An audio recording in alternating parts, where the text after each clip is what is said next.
What would France be without its strikes? Probably a bit quieter and, let's face it, with fewer traffic jams.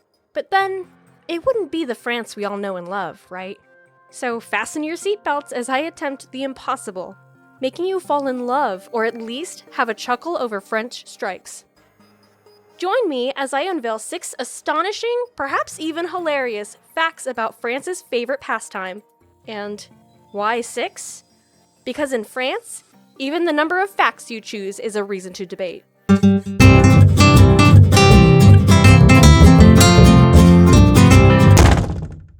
Welcome, friends, to another striking episode of Funny French Facts. Welcome to our lighthearted journey into 10 fun facts about strikes in France. France. Famous for its wine, cheese, and, you guessed it, strikes. While strikes might send a shiver down the spine of unsuspecting tourists, they're actually a quintessential part of the French voyage. The French love a good debate almost as much as a fine Bordeaux, and strikes are their way of turning discussions into a public art form. More often than not, these strikes are like dramatic theater, more captivating in the media than on the streets. So buckle up as we dive into the charmingly confrontational world of French strikes with 10 facts that are sure to astonish you. Number 1. France, the world champion of strikes? Alright folks, hold on to your berets because we're kicking off with a fact that's as French as a fresh baguette. France is often hailed as the world champion of strikes. On average, there are 114 strike days per 1,000 employees, outstripping Belgium's 91 days, and let's not even talk about the USA's modest 6 days. But before you imagine France perpetually on strike, here's a twist. This only translates to about 0.1 strike day per year per worker, or just a cheeky 48 minutes. Why, you ask? Well, in many countries, government employees can't strike, but in France, these civil servants are practically the MVPs of strike days. However, here's a plot twist. The number of strike days in France is actually on the decline. From 2010 to 2019, the average was around 128 days per 1,000 employees, but by 2020 to 2021, it dropped to 79. And for a little sprinkle of strike trivia, during 2010 to 2019, France was actually dethroned as the strike champion by Cyprus, racking up a whopping 275 strike days per 1,000 employees. Sacre bleu! Who would have thought? So, as we dive into the world of French strikes, remember, there's always more to the story than meets the eye. Number 2. The longest strikes in French history. Hold on to your hats because we're diving into the legendary longueurs of French strikes. When it comes to striking, the French don't just dip their toes in, they cannonball right into the deep end. 2 strikes stand out in history like the Eiffel Tower on Paris' skyline. First up, the granddaddy of them all, the 1968 general strike. This wasn't just a strike, it was a societal earthquake that reshaped France. Picture this, the country at a standstill for 3 weeks with a whopping 7 million strikers. It was a record breaker, a tour de force of French protest. Then, there's 1995, another red-letter year in the annals of French strikes. It all kicked off on November 15th with Prime Minister Alain Juppé's ambitious and soon-to-be infamous Juppé Plan. This plan, aimed at reforming Social Security and tackling its chronic deficit, sparked a wildfire of discontent. From lengthening government employees' pension contributions to restructuring the SNCF, French National Railway Company, Juppé's proposals hit a nerve. The reaction was explosive. Railway workers, public sector employees, students, you name it, everyone joined the fray. France was in a full-blown strike fever. Picture Paris with boats on the Seine ferrying commuters because not a train or metro was in sight, and only 5% of buses running. The country was practically a giant parking lot with monumental traffic jams. And then came the peak on December 12th. Over 2 million people marched across France in 270 different protests. Despite the government's attempts to ease tensions, the strikes only grew, with public support staying strong at around 60%. Finally, the government waved the white flag on pension reforms and the SNCF chief resigned. The strike may have slowly fizzled out, but it left its mark, with only a fraction of the Juppé plan seeing the light of day. These strikes weren't just a show of force. They were a masterclass in French tenacity and the art of the protest. So next time you see a French strike, remember, it's not just a disruption, it's history in the making. Number 3, and the shortest one. And now, for a twist in the tale of French strikes, the shortest ones.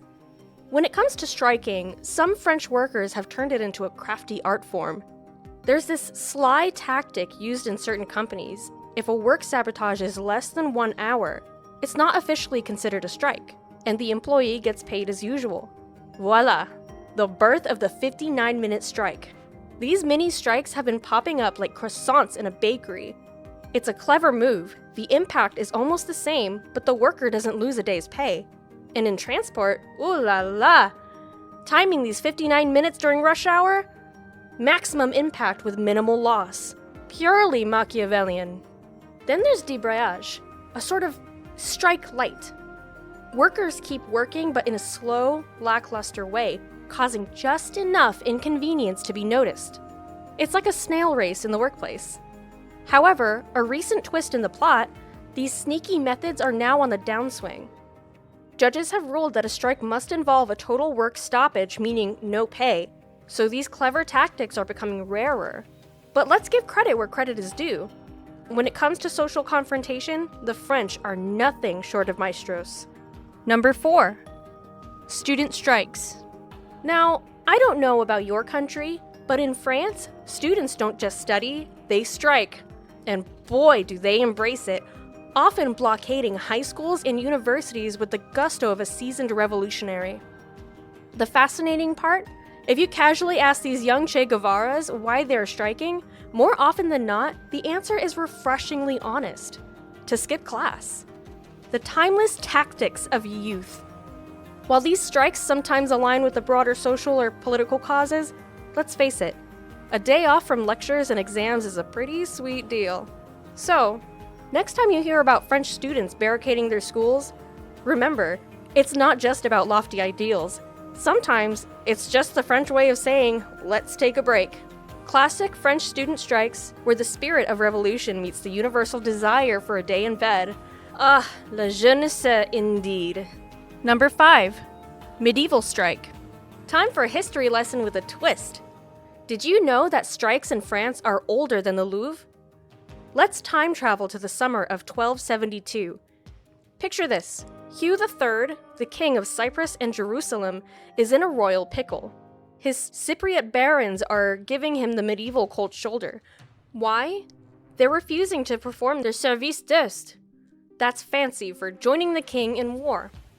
These knights are like, no overtime for us, thank you very much. And here's the kicker. King Hugh wants to go to war around Acre, but the knights, with a cheeky twinkle in their armor, claim they're only obliged to serve by body and horse, not by boat. We'll only go to war overseas if we can ride our horses there, they argue. Talk about being sticklers for the fine print. So, what do these medieval unionists do? They hole up in their castles, refusing to budge or parley with the king. Let's call it what it is, a strike, medieval style. Yes, one of the first recorded strikes happened over 800 years ago. Who would have thought these knights were setting a trend for French identity? French strikes? Not just a modern pastime, but a tradition dating back to the days of chainmail and chivalry. Number 6, stinky situation. Now, let's wade into a rather aromatic chapter of French strike history, the farmers' protests. Recently, French farmers have been stirring up a storm, and let's just say their methods are as organic as their produce. Faced with the global issue of hard work and poor pay, French farmers are no strangers to voicing their displeasure in some uniquely fragrant ways. They're not just about waving pitchforks. They bring creativity to the protest scene. Picture this: Operation Escargot. And no, we're not talking about the gourmet dish. These are slow-moving traffic blockades that turn highways into snail-paced crawls. There are straw statues popping up in the most unexpected places, making scarecrows look like city slickers. But the pièce de résistance, their favorite tool of protest? It's none other than patiently gathered animal manure. That's right, a whole year's worth of farm animal contributions ready to be strategically deployed. These farmers don't just strike, they make a splash, quite literally. Preferred targets? Prefectures, seats of power, tax centers, and even the occasional McDonald's. They turn these places into, well, let's call it fertilized land. So, when French farmers say they're in a crappy situation, they mean it both metaphorically and literally. Their protests are not just a statement, they're an olfactory experience. This is French agricultural dissent, where the smell of rebellion is quite unmistakable. Well, there you have it. 10 strikingly fun facts about French strikes. Now, I wouldn't blame you if you're not exactly ready to pick up a picket sign, but I hope these anecdotes at least tickled your fancy and gave you a sneak peek into this oh-so-French tradition. Which one had you chuckling or scratching your head? Drop your favorite in the comments. In true French style, remember, a strike is often just an elaborate excuse for a spirited debate over a glass of wine, discussing anything from presidential hopefuls to whether the national football team needs a new striker. Strikes in France? They're less about protest and more about the togetherness, and a bit of drama, of course. If you're now a strike enthusiast, hit that like and subscribe button, and if you're not, well, hit the like and subscribe button anyway, and let's keep the debate going. À bientôt!